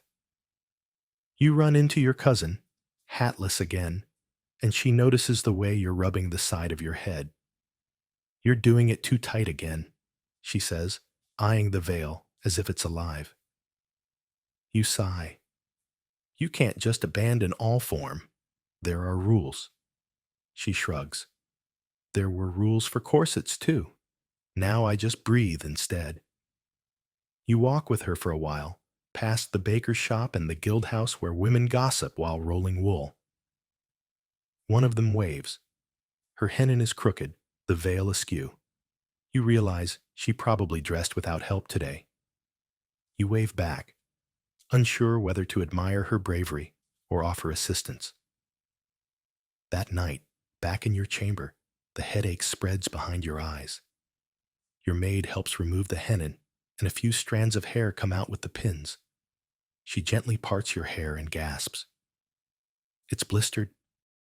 The next morning, you open your eyes, and, luxury of luxuries, your scalp doesn't scream. The blister is healing. The ache has receded, and for the first time in days, you stretch without flinching. There's no hat pressing down on your thoughts. Just the sun pouring gently through the window, and the distant clatter of hooves in the courtyard. You sit up slowly, already thinking about what you won't be wearing today. Your maid appears, sees your bare head, and freezes. "No hennin?" she asks. You shake your head. "Just a kerchief? Something soft." She hesitates, then nods. It feels like a quiet rebellion shared between women who've grown up measuring their worth in inches of fabric. The simple head wrap feels odd at first, like you're missing something, like you've forgotten your gloves or your name. But after a few minutes, it starts to feel right. Your neck moves more easily. You can look sideways without turning your entire torso. You can pass through a doorway without worrying about scraping stone. Your cousin spots you near the fountain and nearly drops her bread roll. "Look at you," she says, grinning like a fox who's just found a gap in the henhouse wall. "Don't start," you reply, though you can't help smiling too. She walks with you through the garden paths, where ivy creeps over ruined stone and bees circle the last of the summer lavender. The two of you talk easily, without hats to angle your voices or veil your expressions. Nearby, a group of younger girls are practicing their walk with low hennons and trailing veils. One girl's leans backward. Another has hers tilted too far forward. They laugh as they adjust them, their posture stiff, their smiles a little strained. You pause to watch. They don't know yet. Your cousin murmurs. They will, you say, and you mean it gently. Here's your mainstream historical fact. By the early 16th century, the hennin had started to fall out of favor. The extreme conical styles gave way to flatter, wider headdresses like the French hood, made famous by Anne Boleyn, and simpler coiffes. The towering silhouette became associated with older generations, and as fashion always does, it shifted downward, then sideways, then elsewhere entirely. Still, some women held on to their hennins long after the trend faded, refusing to abandon what had defined their youth and status. One lady of Gascony reportedly wore hers to her deathbed, insisting it be passed down like a crown. Your cousin drags you to the market, where you spot something unexpected, a tailor's stall offering to refashion hennins into smaller headpieces. It's all the rage, apparently. The merchant lifts a sample, half the height, lighter fabric, no stiffened cone, just a flattering roll of velvet and pearls. You raise your brows. Is this legal? Only if no one asks questions, he grins. You buy one, not because you need it, but because compromise is sometimes the fastest way to peace. Here's your quirky tidbit. In some towns, old hennins were repurposed into baby cradles, chimney covers, or, according to one particularly odd record, a bird perch. As fashion faded, utility stepped in. Later that evening, you return home with your new headpiece wrapped carefully in cloth. Your maid eyes it with interest. Better than yesterday? She offers. You nod. No bleeding required. No bleeding. Morning comes quietly now. No aching neck. No shadow stretching 3 feet behind you. No whispers of linen and wire being arranged atop your skull before your first sip of tea. Just light, air, the still soft throb of memory, and the hum of something new. Ease. You stretch without wincing and run your hands over your scalp, still tender in places, but no longer angry. There's a patch of hair starting to grow back near the blister, and you smile like it's a secret between you and your body. A reunion. Your cousin brings fresh bread and a letter. A small gathering is being held at Lady Annette's manor. Informal, by noble standards. No processions, no religious lectures, no embroidered expectations. And notably, no hennins required. You raise an eyebrow. She shrugs. The invitation says, as you are. You pull open your wardrobe and scan the familiar shapes. Cones, veils, ribbons, padding. Some are slumped slightly, their structure drooping now that no hands keep them aloft. Even fashion size when left alone. You don't choose one today. Instead, you tie your hair into a soft roll, wrap a silk scarf low and loose, and step out the door, bareheaded above the ears. Not rebellious, just honest. At the manor, the women greet one another without adjusting their posture to balance veils. No one bows too carefully. No one knocks a goblet over because their peripheral vision is compromised by 2 feet of fabric. The conversation flows like water poured without checking for tablecloths. And then quietly, it happens. One of the older women enters wearing a full hennin. It's high, elegant, silver-trimmed, flanked by 2 small veils that sway with every step. She moves slowly, delicately, every inch practiced. The room hushes just a little. No one mocks. No one gasps. No one lectures. Instead, your cousin steps forward and says gently, "It's beautiful." The woman smiles, gratefully, wearily. "It was my daughter's favorite." And just like that, the weight shifts. The hennin is no longer a threat, not a statement, not a standard, just an heirloom, a memory on a head. You take your seat by the fire and join a group talking about music. Someone laughs about how they used to have to turn sideways to play the lute properly without knocking their hat off. You smile, remembering the awkward tilt, the sore neck, the candle you nearly set your veil on fire with during a winter song. Back then, you thought survival meant silence. But now? Now, it feels like everyone is learning to speak again. Here's your final mainstream historical fact. By the mid-1500s, the tall hennin had all but vanished from European courts. The absurdity of height gave way to width, softness, and eventually simpler coverings. But for centuries, its ghost lingered in portraits, wardrobes, and passed down jokes between women who used to duck through doorways sideways. Historians still argue whether the hennin's disappearance was liberation or just evolution, whether women shed it out of fatigue or strategy, or whether, like all fashion, it simply fell out of favor once its drama stopped working.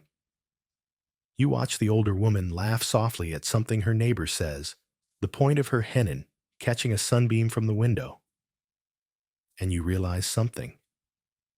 It was never just about height. It was about presence, about carving out space, about walking into a room and demanding to be seen, even if it meant pain. Here's your quirky tidbit. Some women kept their hennins until death, requesting to be buried with them, as if, in the afterlife, they'd still need to stand a little taller than whoever was watching. That night, you walk home slowly, stars above, scarf loose around your ears, hair dancing in the breeze. You look up, no hat in the way, and for once, the sky feels closer.